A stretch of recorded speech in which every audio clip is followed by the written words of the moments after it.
Bonsoir tout le monde, je suis Madame Sila Djena Boudjalo. Je fais cette vidéo aujourd'hui pour dénoncer certaines pratiques qui se déroulent tous les jours aujourd'hui en Guinée, dans nos hôpitaux et cliniques privées. Excusez-moi. Depuis 2 jours, il y a un buzz sur les réseaux sociaux et dans les radios privées. Un monsieur qui a dénoncé la perte de ses bébés dans une clinique de la place, notamment la clinique Médicis du professeur Télissi. En fait, je voudrais dire aux gens qu'aujourd'hui, ce cas, ce n'est pas un cas isolé. C'est tous les jours ça se passe. Tous les jours. Maintenant, il y en a ceux qui en parlent, ceux qui n'en parlent pas. Ceux qui luttent pour avoir gain de cause et ceux qui ne luttent pas. Moi qui vous parle aujourd'hui, je suis une victime. Et je ne suis pas victime d'un autre médecin, hein. Je suis victime du professeur Télissi. Je n'en ai pas parlé, ça fait quelques mois que j'ai été victime, je n'en ai pas parlé. Dans la suite de ma narration, vous saurez pourquoi je n'ai pas parlé. Alors, moi j'étais enceinte en 2017, j'ai accouché le 1er octobre 2017 et professeur Télissi était mon gynécologue. J'étais enceinte de jumeaux. Il m'a toujours suivi toute la grossesse, c'est lui qui a détecté la grossesse, il m'a dit que j'attendais un bébé. Et par finir, quand j'ai eu 18 semaines, je suis allée chez lui, il m'a dit que c'était 2 bébés. J'étais choquée, je ne m'attendais pas, 18 semaines c'est 4 mois et demi, presque 5 mois. Je ne m'attendais pas du tout que j'attendais des jumeaux.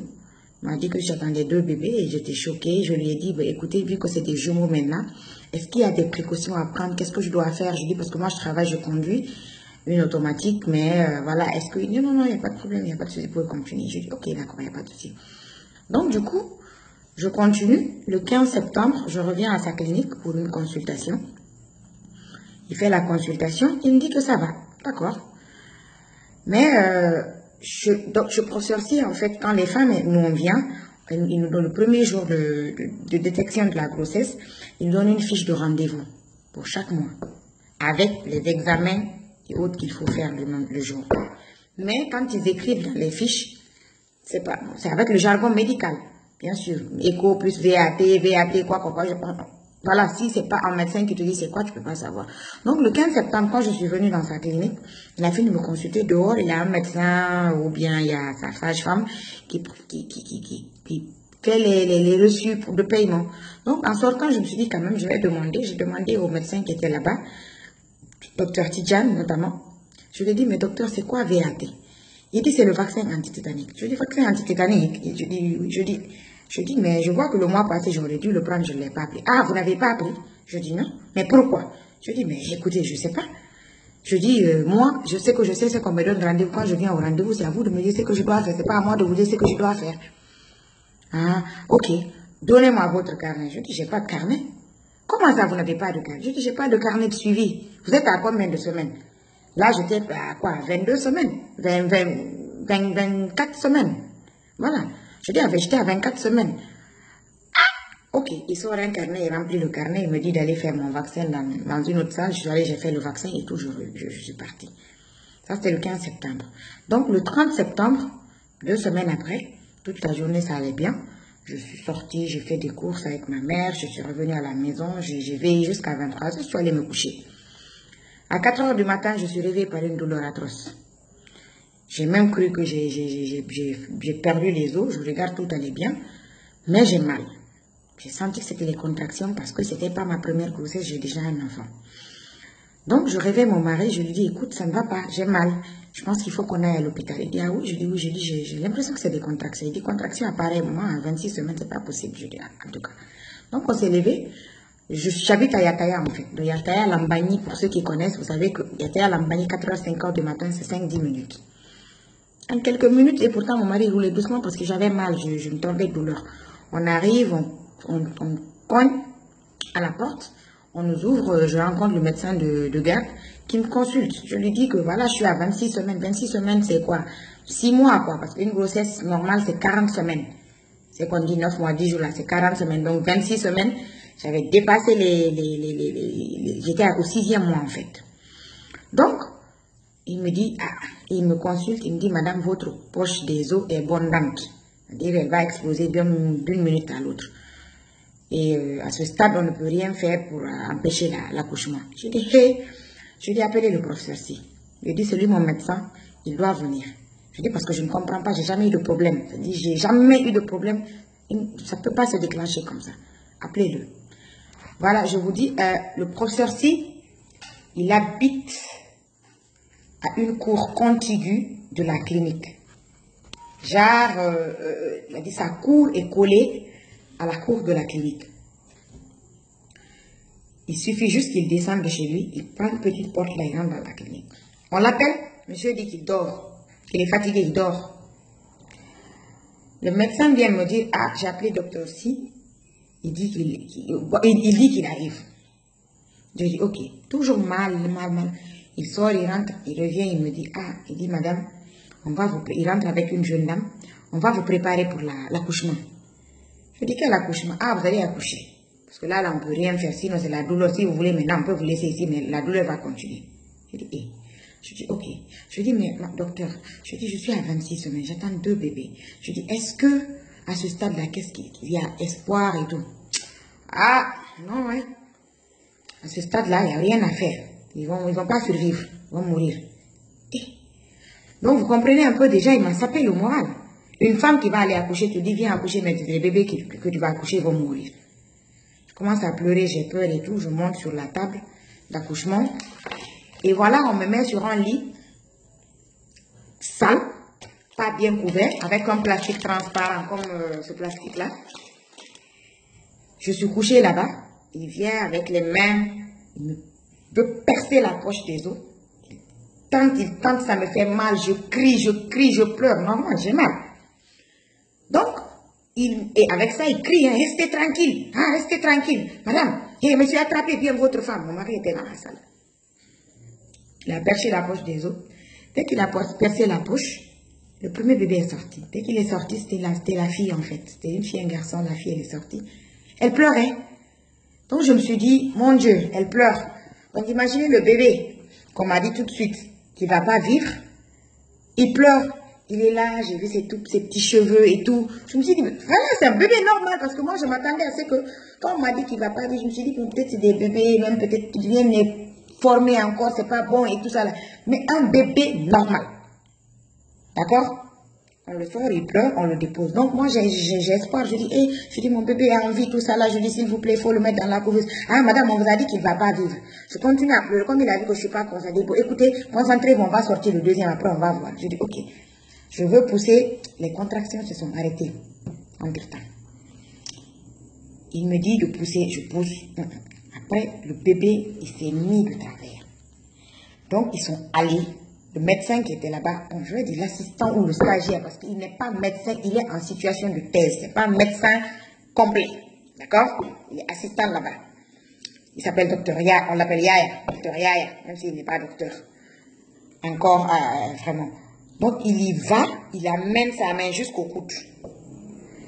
Il tire, il tourne. J'ai vécu le pire moment de ma vie avec une douleur atroce, sans anesthésie, rien. Et avec tout ça, on me crie dessus. Hein. Et madame, restez tranquille. Si vous ne restez pas tranquille, écoutez, on va vous césariser si votre utérus se referme ici. Il tente, il n'arrive pas. L'assistante qui était là-bas aussi, une certaine Mariama ou bien Kesso, je ne sais même plus, elle aussi, elle vient. Yaya lui dit, ah, toi aussi tante, parce que toi, tu as des petites mains. Elle aussi, elle vient, elle met sa main, elle tire, elle n'arrive pas. Elle dit à Yaya, ah, Yaya, Mimemi, Barongon. Elle n'arrive pas, mais qu'elle a touché le dos. Yaya lui dit, ah, c'est que Djungongontou, Memouda, po. C'est-à-dire, même si c'est la main que tu attrapes, tire. Donc, vous voyez déjà qu'il n'était pas en train de me faire accoucher dans l'optique de sauver le bébé. Eux, ils disent tire, c'est-à-dire, il meurt pas, on s'en fout. Donc, ils m'ont tué mon bébé dans le ventre. Quand le bébé est sorti, il était tout gris. Donc, quand je l'ai vu, j'ai su. J'ai dit, ah, il est mort. Mais j'avais encore espoir parce qu'il y avait la petite qui pleurait à côté. On finit, on me nettoie. Je dis, s'il vous plaît, mettez dans la couveuse. Hé, madame, on vous a dit que la couveuse, c'est pas la peine, il va mourir. On a tout fait. Tout fait. Ils ont refusé. Finalement, ça c'était 7h30, j'ai accouché, 8h30. 1 heure après, alors, le professeur, il arrive. Ça va? Je dis, ça va. Il rentre dans la salle, il voit la petite qui est couchée sous la clim. Il n'y a pas de couverture, rien. Il revient, il me voit. Ça va? Je dis, docteur. Je dis, docteur, vous étiez où? Ah! Qu'est-ce que tu voulais que je fasse? Écoutez, moi, je suis pas un robot. Moi, j'étais fatiguée, je dormais. Et qu'est-ce que tu voulais que je fasse à 26 semaines? Hein? Et moi, je peux pas fonctionner H24. Hein? Il faut que je me repose aussi. Il faut que vous compreniez ça. Je dis, les gars, c'est moi qui dois vous comprendre ou bien c'est vous qui devez me comprendre parce que moi, j'ai perdu des bébés. Ah, c'est ce que je vous dis. Il sort, il claque la porte. Il ne m'a pas consulté. Il va dans son cabinet, il s'installe. Quand il faisait ça, mon mari n'était pas à côté, malheureusement, heureusement pour lui, parce qu'il allait le bouder. Donc, il est sorti. Ensuite, 9h, 10h, personne ne vient, le bébé est couché, où il est couché. Tantôt je viens, je le prends un peu, tantôt mon mari, on a pleuré comme des malades. On appelait gauche-droite les gens. Après, on a eu le professeur le docteur Ibrahim Assouri de l'INSEE, qui est le centre de néonatologie du CHU de Donka. On lui a dit, il nous a demandé combien de semaines, on a dit 26 semaines. Il dit, emballez le bébé. Dites-leur, ils savent comment on emballe les prématurés. Emballez-le dans un truc chaud, ramenez-le à l'INSEE directement. Mon mari vient leur dire, il dit non, c'est pas possible, que le bébé atteint l'hypothermie. Pour ceux qui ne savent pas c'est quoi l'hypothermie, l'hypothermie, ça veut dire le bébé a eu froid au point où, c'est-à-dire c'est pas possible, quoi. C'est-à-dire il a eu froid jusqu'à ça l'a rendu malade. Il a fait l'hypothermie, comme s'il ne savait pas que la clim était allumée. C'est mon mari qui avait éteint la clim. Et, comme par hasard, ils viennent, ils prennent le bébé, ils lui mettent son petit bonnet, ils l'amènent. Ils ont en tout cas un incubateur en haut là-bas. Une caisse, genre une couveuse, je ne sais pas, c'est un incubateur. Ils l'ont mis là-bas. Ils n'ont pas branché le bébé, ils l'ont juste mis dedans. Quand ils l'ont mis dedans, après mon mari, il est venu me dire, je dis, bon, amène-moi, je vais voir le bébé. Je monte. Quand j'entends dès que je monte, j'entends tit. On dit, défaut ventilateur, appelez technicien. C'est ce qui est écrit sur la machine. Dépôt ventilateur, appelé technicien. Je dis à mon mari, je dis ça c'est quoi? Il dit, ah moi-même je leur ai demandé. Ils disent que c'est pas grave. Je vais vous montrer la photo pour preuve. J'espère que vous allez voir. Vous voyez? Défaut ventilateur, appelé technicien. C'est la photo de la couveuse que j'avais prise. Donc, j'ai pris une photo directement par réflexe. J'ai dit, le bébé qui est là, il est mort. Je dis, regarde, il ne respire pas. Ah, le médecin m'a dit qu'il fait un repos respiratoire. Depuis longtemps, je n'ai jamais entendu que quelqu'un peut se reposer de respirer. C'est un repos respiratoire. Je suis sortie. Après, vers 14h, mon mari allait les voir le médecin pour dire, écoutez, ma femme est là, personne ne l'a regardée. Allez au moins la voir, quoi.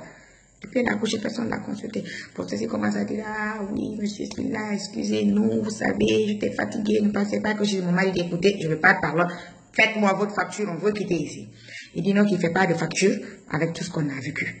Donc on se lève, il vient, il me touche le ventre, dit Nabou, excuse-moi, je ne l'ai même pas écouté. Après, je lui demande, je dis, ah docteur, je dis, et le bébé qui vit là-bas? Ah non, il a succombé. Paf! Il m'annonce que mon bébé est mort. J'ai encaissé le choc. Je me suis dit, parce que ça faisait trop, quoi, je ne pouvais plus parler. Il est sorti, il me dit qu'il va à l'aéroport chercher sa mère. À son retour, il va me libérer. 15h, on n'est pas là. Nous, les parents sont venus, ils veulent aller inhumer les bébés. On demande savon pour laver les bébés, on nous donne Omo Saba. Docteur Tidja nous a donné, il a un médecin là-bas, un généraliste apparemment, nous a donné Omo Saba pour laver nos bébés. Omo, c'est du détergent avec lequel on lave le linge. Pour vous dire jusqu'où ils n'ont aucun respect pour les gens. Jusqu'où le respect de l'être humain n'existe pas dans ce pays-là. Nous, on leur a dit, si vous pensez que ça, c'est que des corps, nous, c'est nos bébés. C'est en espoir, on les a voulu, on les a désirés, on les a attendus. On est allé, on a lavé les bébés avec l'eau propre, l'eau claire, simple. On est allé les inhumer, on est parti. 2 jours après, j'avais toujours mal au ventre et au dos. J'avais vraiment mal. On m'a évacué à Dakar. J'ai fait 1 semaine à Dakar, dans une clinique privée, où les gens étaient choqués. Le médecin qui m'a eu, le gynécologue qui m'a eu, me dit en 40 ans de carrière, il n'a jamais entendu ça. Qu'on ne laisse pas un bébé devant sa mère pour dire le bébé va mourir. Il faut supporter, c'est des anges du ciel. Il n'a pas vu ça. Il dit, même si Vous savez que le pronostic vital, le protocole médical voudrait que les bébés soient mis en couveuse. Si maintenant, malgré la couveuse, les bébés décèdent, vous venez vous annoncer le décès aux parents. Là, les parents savent que vous avez tout fait. Mais on ne dit pas aux parents, c'est pas la peine de mettre dans une couveuse, ton bébé va mourir. On ne dit pas ça. Et on ne dit pas, on ne le dit pas et on ne le fait pas. Le protocole médical veut qu'on les mette dans la couveuse. Je suis restée une semaine là-bas, je suis revenue. Ça n'allait pas psychologiquement, ça n'allait pas du tout. Je n'arrêtais pas de pleurer, je dormais à peine. J'ai décidé de voyager, de changer d'air. Je suis partie en Europe.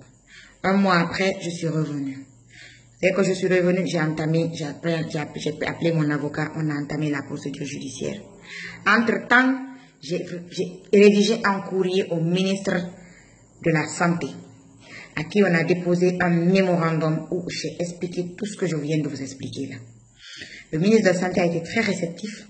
Il a confié mon dossier à l'inspecteur général de la Santé, qui aussi a pris le dossier à bras le corps. Il a adressé un courrier de demande d'explication au médecin, qui lui a répondu dans un truc banal où il raconte n'importe quoi, parce qu'il n'avait aucune information sur moi. Moi, après l'accouchement, avant de voyager, mon avocat m'a dit, va chercher ton dossier. Je suis allée chercher le dossier, il n'était pas là-bas. J'ai dit à sa sage-femme, écoute, j'ai besoin de mon dossier, je voyage. Elle a pris le dossier, elle m'a donné. Donc aujourd'hui, professeur, si même quand tu lui demandes la situation de Diena Boudjallo, professeur, si ne sait rien, à part mentir, il ne sait rien de mon dossier, parce qu'il n'a rien. Moi, j'ai récupéré mon dossier. Donc, il a raconté ce qu'il voulait raconter, que c'était prématuré, nanani, nanana, il a fait ce qu'il pouvait, mais il n'a pas fait. Bon, je suis choquée que de me consoler. Que l'inspecteur n'a qu'à me consoler. Donc l'inspecteur, quand il m'a appelé, il se disait, bon, ok, voilà, il va venir me calmer. Quand il m'a lu le courrier, avant qu'il ne finisse, mes larmes étaient là. Je tremblais, je pleurais, j'ai failli tomber. Il était même inquiet, il se demandait comment me calmer dans le bureau là-bas. Je dis, c'est pas possible. Je dis, je suis réconfortée aujourd'hui du fait que j'ai porté plainte. Je dis, parce qu'il se fout du monde, malgré tout ce qu'il a fait, il banalise. Ah, le gars dit, tu as porté plainte? Je dis oui. Parce qu'il m'a expliqué après que tout ce que le ministère de la Santé peut faire, c'est de mener des enquêtes. S'il s'avère que vraiment le gars, il est fautif, il mène le dossier vers l'ordre des médecins qui va le sanctionner, le suspendre. Et connaissant la Guinée, entre les médecins, ils sont comme ça. Je dis, ok, d'accord, il n'y a pas de problème. Moi, je continue au tribunal. Je fais confiance à la justice de mon pays. Erreur numéro 1. Je suis allée à la justice. On nous convoque. On part. Premier jour, ils ne viennent pas. Déjà, pour vous dire comment il n'a aucun respect pour la justice guinéenne. Ils ne viennent pas, ils n'envoient pas d'avocat. Donc, ça, c'est noté dans le dossier. Deuxième convocation, il vient avec son avocat. On l'entend.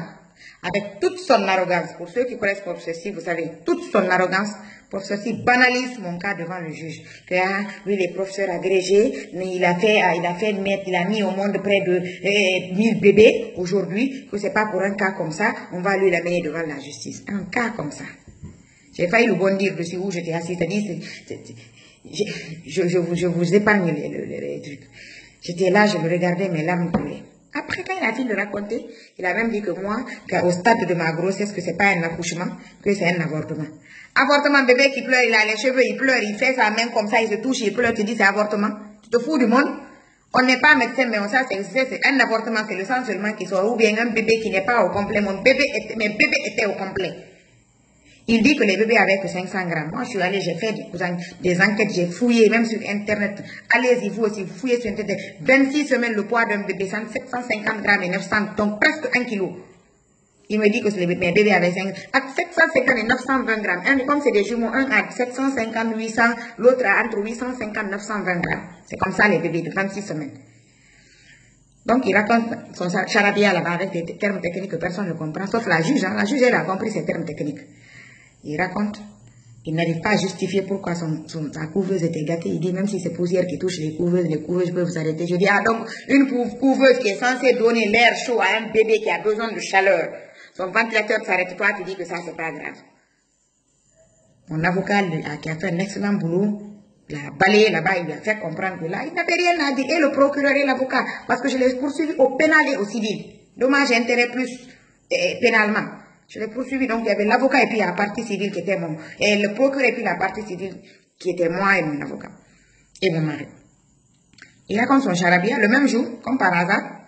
Juge Fatima Kamara, Madame Fatima Kamara du tribunal de Dixine, dit ok, qu'il nous a entendu.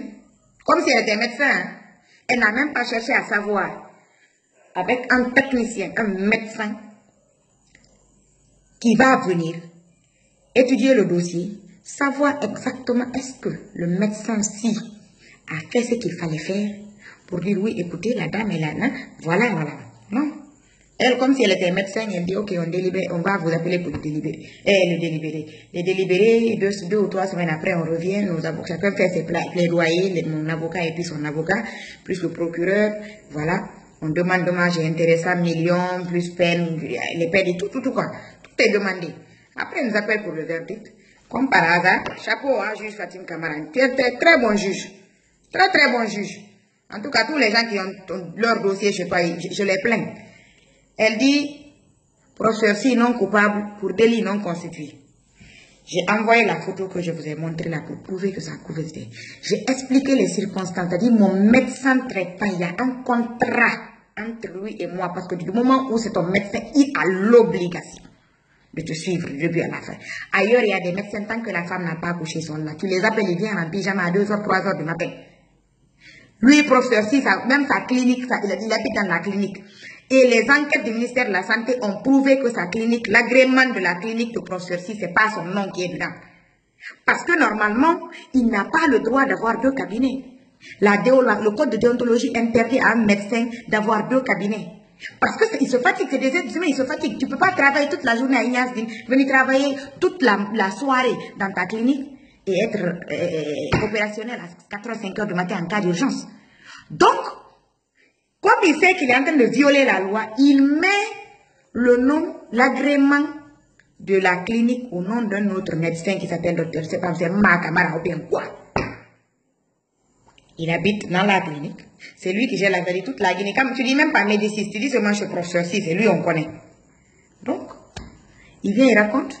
Il dit que ces médecins ont fait ce qu'ils devaient faire. Là, tu confirmes tout, hein. Il n'a pas nié tout que j'ai. Il a confirmé que oui, à cet âge-là, lui ne pouvait rien faire. Nanana, toute la Guinée, il n'y a pas de couveuse pour les bébés. Je dis, je m'en fous. La juge aurait dû chercher à envoyer un technicien, un médecin du rang de professeur ci, qui allait nous dire si scientifiquement, je dis bien scientifiquement, des bébés de 26 semaines peuvent vivre. Parce que moi, j'ai des amis, j'ai des connaissances qui ont eu des bébés de 22 et 23 semaines. 5 mois, les bébés sont en vie, en très bonne santé. Je les connais. Donc, qu'on nous dit si scientifiquement, lui dit à toute la Guinée, il n'y a pas de maman. Mon frère, tu ne vas pas ouvrir clinique et tu ne vas pas mettre les machines dedans. Tu ne vas pas ouvrir clinique et être au même niveau que les centres de santé. Ce n'est pas possible. Tu nous fais payer 100 000 francs, consultation, 250 000 échographies, 8 millions d'accouchements dans ta clinique. 7, 8 millions, 3 millions 500 accouchements normaux, césarienne, 7, 8 millions. Tu nous dis ici que toi, dans toute la Guinée, il n'y a pas de clinique. Parce que c'est la Guinée, tu ne vas pas envoyer de machines. Alors que tu as l'obligation, légalement, tu as l'obligation d'envoyer tous les moyens techniques qui doivent concourir à la prise en charge de tes malades. Donc, c'est comme ça. La juge a dit qu'il n'y a pas de délit. J'ai failli mourir ce jour-là, tellement c'est comme si elle a remis la plaie.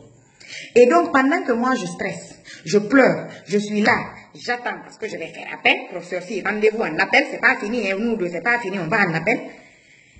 J'attends ça. Hier soir, en quittant le bureau, j'entends dans ma voiture un monsieur qui est dans tous ses états, qui dit que professeur, si, par négligence, a fait que ces bébés, 4 bébés sont morts, 4. Madame Fatim Camara, big up. Big up, juge Fatim Camara. Tu ne l'as pas condamné. Il a tué 2, tu n'as pas condamné. Il a dit, ouais, là c'est petit, j'ai mis 4. Il a mis 4. Ça, c'est pour ces juges-là, c'est pour vous. Voilà. Pendant que tu le lâchais là, pour délit non constitué sur rien, aucune preuve, il a fait 4. Et ça, c'est seulement lui, monsieur Guissé, madame Guissé et nous. Combien de personnes existent aujourd'hui? Combien n'ont pas parlé? Combien disent on laisse à Dieu? Arrêtez de laisser à Dieu. On ne laisse plus à Dieu dans ce pays. Il faut qu'on agisse. Il faut que vous vous levez. J'appelle cette... Moi, mes bébés sont partis, mesdames et messieurs. Je ne peux plus rien. Mais je fais cette vidéo. Je vais mener ce combat jusqu'au bout pour les prochaines victimes. Demain, ça peut être votre soeur, votre femme, votre mère, votre tante, votre cousine, votre amie qui pourrait être dans notre situation, madame Guissé et moi. Levez-vous, dénonçons des professeurs tels ici, il y en a. pleins dans ce pays de Conakry à Yomo. Ils sont pleins. C'est des bouchers dans les quartiers. Ils prennent l'argent des gens, ils ne foutent rien. Ils disent des titres ici, des professeurs, des docteurs, alors que c'est faux. Il ne s'agit pas d'avoir un diplôme pour être un médecin. Un médecin, c'est la technicité, la déontologie et surtout l'humanisme. Mais lui, il est cynique. Il n'a pas de cœur. Donc, c'est un appel à témoins.